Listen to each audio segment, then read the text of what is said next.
በሰሜናዊ ኢራን የጊላን ግዛት ተራሮች ላይ ዓለም የረሳቻት የምትመስል አንዲት ሚስጥራዊ መንደር አለች፣ ዳማሽ።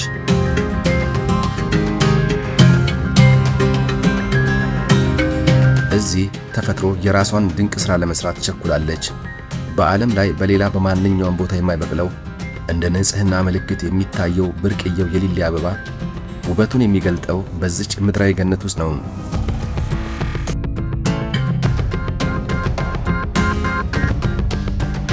የዳማሽ እውነተኛው ምስጢር የሚገለጠው በተፈጥሮዋ ስጦታ ብቻ አይደለም።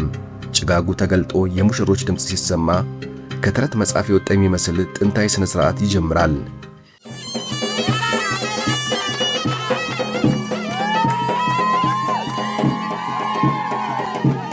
ይህ ዝም ብሎ ሰርግ አይደለም። ጥንታዊ ማኅበራዊ ትስስር በትውልድ ቅብብሎች ውስጥ ሕያው ሆኖ የሚገለጥበት፣ ፍቅረኛሞች የፍቅራቸው ቃል ኪዳን የሚያሳርጉበት ልዩ መድረክ ነው።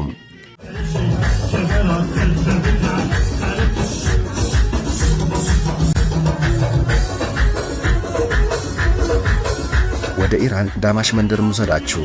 ፍቅር፣ ተፈጥሮና ባህል አንድ ላይ ወደሚገልጡባት መንደር።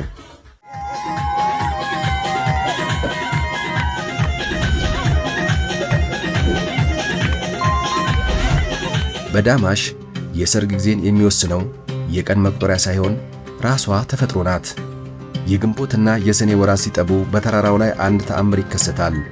ሱሳን-ኢ ቼልቼራግ ልክ እንደ መብራት ደምቆ የሚያበራው ብርቅየው የሊሊ አበባ ምድሪቱን ሲያለብሳት ለመንደሩ ወጣቶች የተፈጥሮ ጥሪ ይደርሳቸዋል። አበቦቹ ሲፈኩ አዲስ ሕይወት፣ አዲስ ፍቅርና አዲስ ተስፋ በዳማሽ ይወለዳል።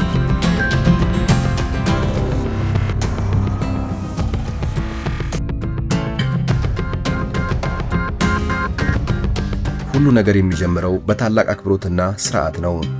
የወንዱ ቤተሰቦችና የመንደሩ የክብር ባለቤት የሆኑት ሽማግሌዎች የፍቅርና የወደፊት ሕይወት ተምሳሌት የሆኑትን ስጦታዎችን አንግበው ወደ ሴቷ ቤት ያመራሉ።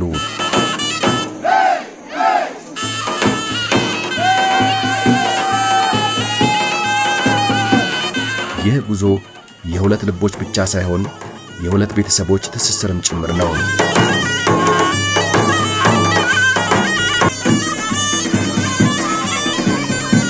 በዚያ በተቀደሰ ምሽት በሽማግሌዎች ስለ ሜሪዬ ወይም ስለ ጥሎሽና ስለ ሰርጉ ዝርዝር ጉዳዮች በጥልቀት ይመከራል። በዳማሽ ስምምነት ማለት የቃል ኪዳንን ጥንካሬ ነው። ሽማግሌዎቹ ተስማምተው እጃቸውን ለምርቃት ሲዘረጉ የሁለቱ ጥንዶች ሕይወት ብቻ ሳይሆን የመላው መንደር ደስታ በይፋ ይታወጃል። ለአንድ ቀን ሳይሆን ለቀናት የሚዘልቀው ያ ታላቁ የዳማሽ ድግስ አሁን በይፋ ይጀምራል።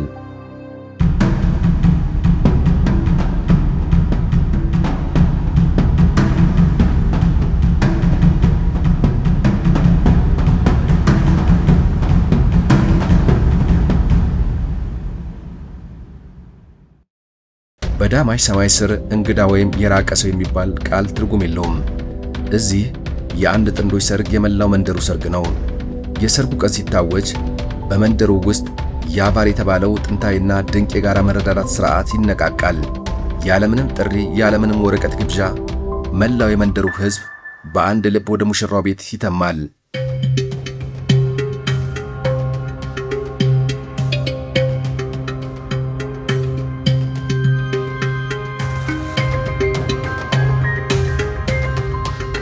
ሥራው በክብርና በደስታ ይከፋፈላል።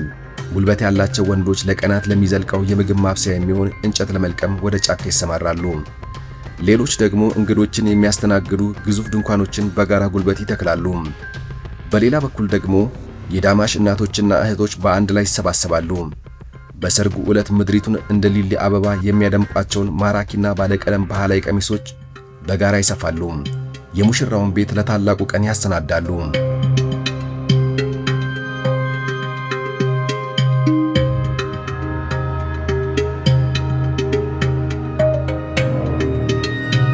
ይህ ፍጹም ትብብር ዝም ብሎ የሥራ እገዛ ብቻ አይደለም። ለዳማሽ ማህበረሰብ እኛ ሁላችን አንድ ቤተሰብ ነን የሚሉበት ድንቅ ኅብራዊ መለያቸው ነው።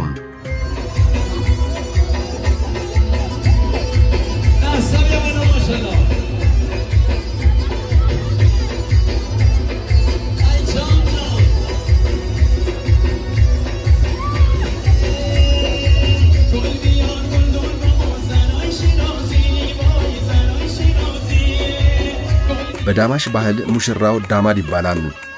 ለእርሱ የሚደረጉት ሥርዓቶች ደግሞ ልዩ ኃይልና ድምቀት አላቸው። በሰርጉ ማዕከላዊ ቀን ሙሽራው በጓደኞቹ ታጅቦ በታላቅ የከበሮና የዋሽንት ድምፅ ወደ ተፈጥሮ ምንጭ ይወሰዳል። ይህ ሥርዓት ሐማም ኢዳማድ ይባላል። የንጽሕናና የአዲስ ሕይወት መጀመሪያ ሥርዓት።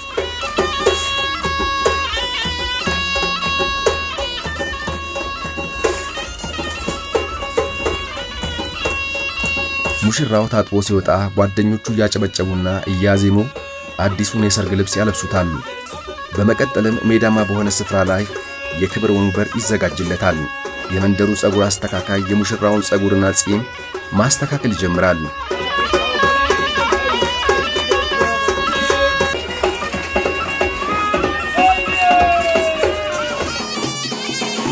በእያንዳንዱ የምላጭ እንቅስቃሴ ጸጉር አስተካካዩ ለሙሽራው የጀግንነትና የክብር ግጥም ያወርዳል።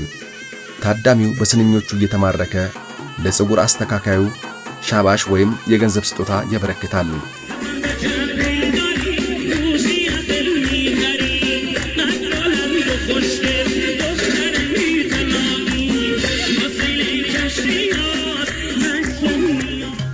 ከዋናው ቀን በፊት ባለው ምሽት የዳማሽ ሰማይ ሌላ ውበት ይላበሳል። ሃና ባንዳን የሂና ምሽት ይባላል።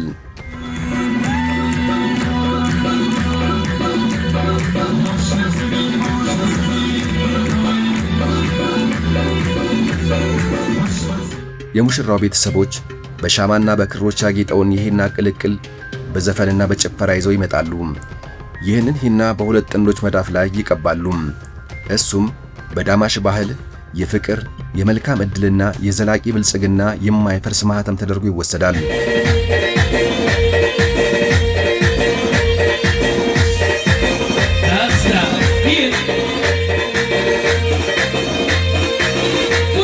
በማግስቱ ጠዋት በዳማሽ ሌላ አስቂኝና በጉጉት የሚጠበቅ ጨዋታ ይጀምራል። የሙሽራው ጓደኞች በስውር ወደ ሙሽሪት ቤት ሾልከው በመግባት ማንኪያ ወይም ትራስ ለመስረቅ ይሞክራሉ። ይህ የዕቃ ስርቆት ጨዋታ ለመንደሩ ትልቅ ሳቅና ትዝታ ከመስጠቱ ባለፈ ዕቃውን ማንም ሳያየው በሰላም ይዞ መውጣት በትዳር በተጣመሩት ጥንዶች መካከል መልካም ዕድልና ዘላቂ ደስታ ያመጣል ተብሎ ይታመናል።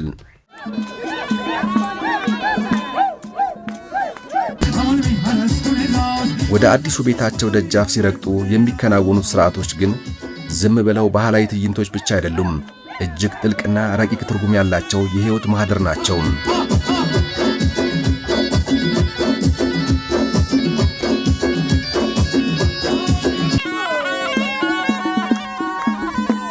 ጥንዶቹ እግራቸውን በአንድ ትልቅ ነጭ ሳህን ውስጥ ያደርጋሉ።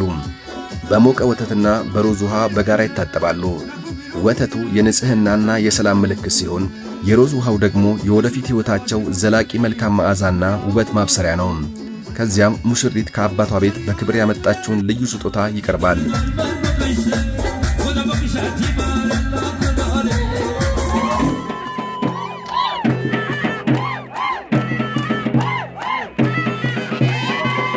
የብርቱካን ወይም የኮምጣጣ ሎሚ ችግኝ የትዳራቸው አረንጓዴነትና ፍሬያማነት ማረጋገጫ ነው። ችግኙን ለመትከል አካፋ ሲነሳ በዳማሽ ወጣቶች መካከል ታላቅ ግርግር ይፈጠራል። መሬቱን መጀመሪያ የሚቆፍረውና ጉድጓዱን የሚያዘጋጀው ማን ነው?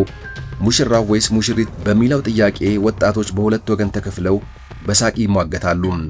የወንዶቹ ወገን ለሙሽራው፣ የሴቶቹ ደግሞ ለሙሽሪት ከፍተኛ ድጋፍ ይሰጣሉ።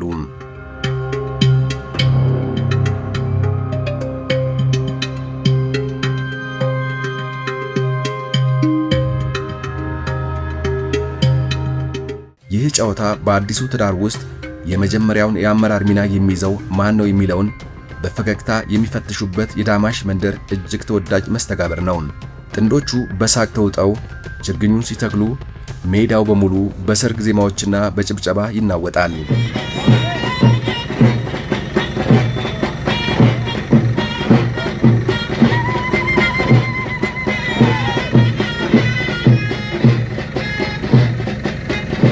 ይህ ችግኝ ትዳራቸው እንደ ዳማሽ ተራሮች ሁልጊዜ አረንጓዴ፣ ፍሬያማና ጽኑ እንዲሆን የወጠኑት ሕያው ምስክር ነው።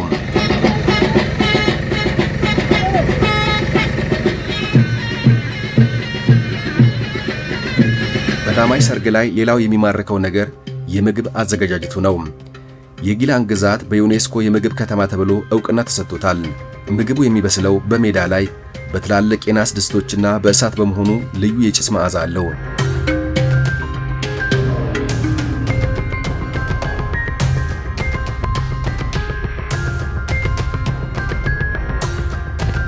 ይህንን በጥበብ የማብሰል ኃላፊነት የተሰጣቸው የአካባቢው ወንዶች ናቸው። ለሰርጉ በተዘጋጀው ጠረጴዛ ላይ ከነጭ ሽንኩርትና ከባቄላ የሚሰራው በአቃላቃት የተጠበሰ እንቁላልና መዓዛው ያማረ ተክል የሚካተትበት ሚርዛን ቃሲሜና በኮምጣጣ በለስ የሚሰራው ፋሲንጃን በክብር ይቀርባሉ።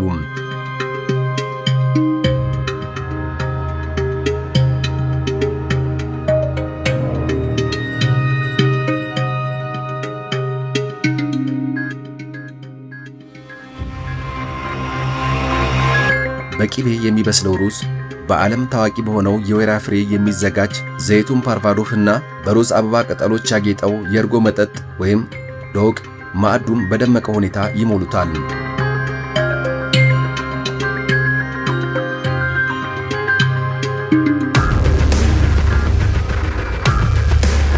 ማዕዱ ተነስቶ ሙዚቃው ሲጀመር ሴቶችና ወንዶች ሳይለያዩ በአንድ ላይ ክብ ሰርተው ይጨፍራሉ። በሐር ባሸበረቁ ደማቅ ቀለማት አልባሳት ተውበው ሲሽከረከሩ ሜዳው በሙሉ ቀለማት የሚረጭ ይመስላል።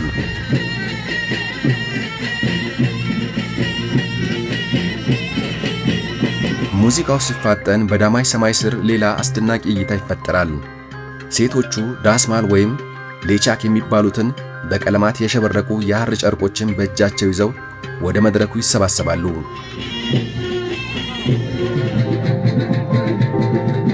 ይህ ጨርቅ ዝም ብሎ የጭፈራ ማሟያ አይደለም። የደስታ፣ የነጻነትና የበዓሉ ድምቀት ማብሰሪያ የክብር ምልክት ነው።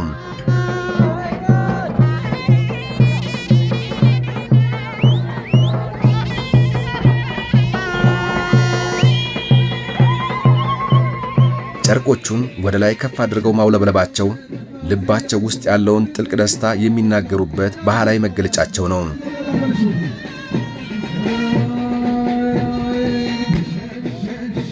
እነዚህ ጨርቆች ልክ እንደ ዳማሽ ተራሮችና እንደ ሱሳን ኢቼልቼራክ ወይም ሊሊ አበቦች ሁሉ ከተፈጥሮ የተቀዱ ደማቅ ቀለማትን የተላበሱ ናቸው።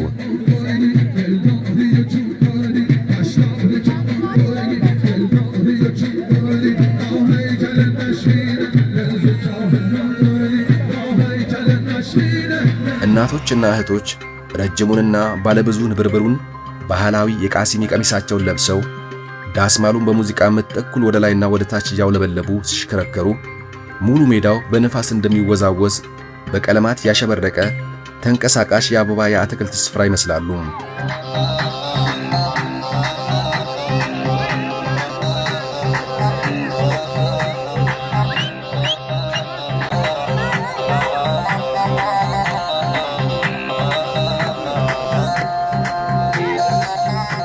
በሚንቆረቆረው ሙዚቃው ውስጥ የሚሰሙት የጊላኪ ግጥሞች የልብ ትርታን ያንቀሳቅሳሉ። የሙሽሪትን ውበት እንደ ሱሳን ኢቼልቼራክ አበባ እያወደሱ እሷ ከአባቷ ቤት ስትወጣ የሚሰማውን የእናት ስንብትና ናፍቆት በጥልቅ ሐዘንና ደስታ በተቀላቀለበት ስሜት እንዲህ እያሉ ያንጎራጉራሉ። ልጄ ሆይ ያሳደግኩሽ ጎጆሽን ጥለሽ ልትሄጂ ነው፣ አዲሱ ቤትሽ በሰላምና በብርሃን ይሞላ እያሉ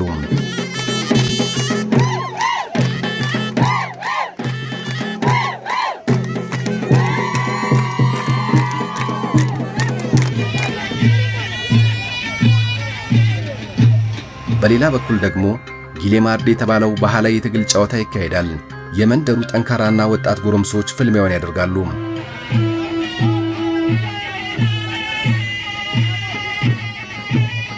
ድል የቀናው ወጣት በሽማግሌዎች ፊት ጠቦት በግ በሽልማት ይረከባል።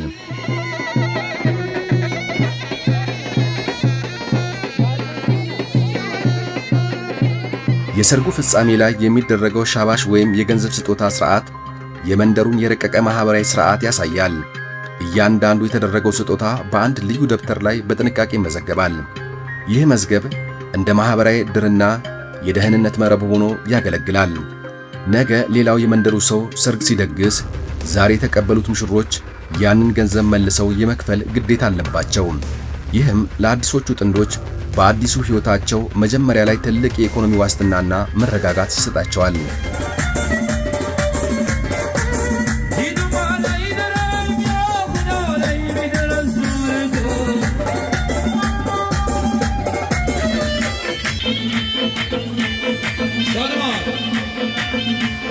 ሙሽሪት ወደ አዲሱ ሕይወቷ የምታደርገውን ጉዞ ትጀምራለች። ውብ በሆኑ ባህላዊ ጨርቆች በተሸለመ ፈረስ ላይ ሆና ትሄዳለች። ከፊቷ የሚራመዱት ሁለት ሕፃናት ብሩህ ተስፋንና የነገን ብርሃን የሚያሳየውን ትልቅ መስታወትና የበራ ሻማ ይዘው መንገድ ይመራሉ። ይህ ጉዞ አልጋ ባልጋ አይደለም።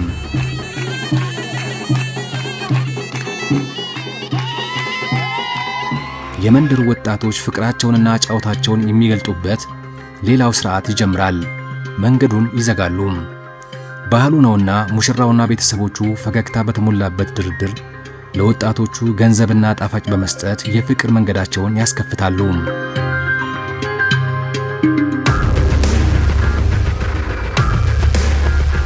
ሙሽራው ከቤቱ ጣራ ላይ ወጥቶ የፍቅርና የጤና ምልክት የሆነውን ቀይ ፖም ወይም አፕል ወደ ሰማይ ይወረውረዋል።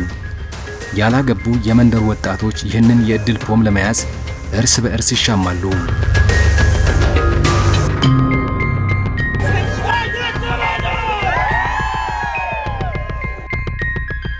ፖሙን ቀድሞ በእጁ ያስገባው ወጣት ቀጣዩ የዳማሽ ሙሽራ እርሱ እንደሚሆን ማህበረሰቡ ያምናል።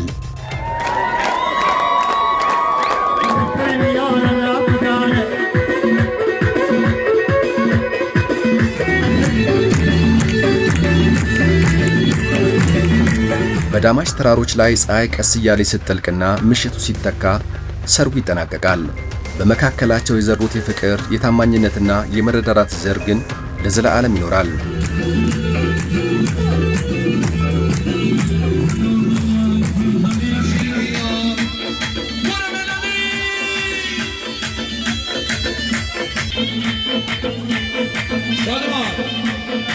በዳማሽ የሚደረግ ሰርግ የሁለት ሰዎች ትዳር ብቻ አይደለም። ከተፈጥሮ ጋር ተስማምቶ የመኖር ጥንታዊ ባህልን ሳይበርዙ ጠብቆ የማቆየትና በአስቸጋሪ ሁኔታ ውስጥ በአንድነት የመቆም የኢራናውያን የቆየ የማይበጠስ ገመድ ነው።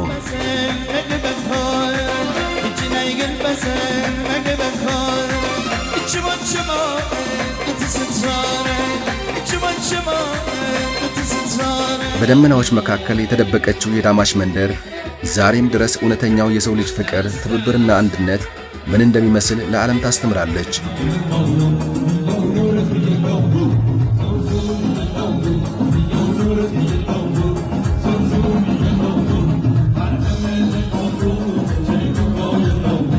ስለተከታተላችሁን ከልብ እናመሰግናለን። ይህ ቪዲዮ ከተመቻችሁ ሰብስክራይብ እና ላይክ በማድረግ እንዲሁም በኮሜንት መስጫው ላይ ሐሳብና አስተያየታችሁን በማስፈር የዝግጅታችን አካል ይሁኑ። ሰላም ለምድራችን፣ ሰላም ለሀገራችን ይሁን።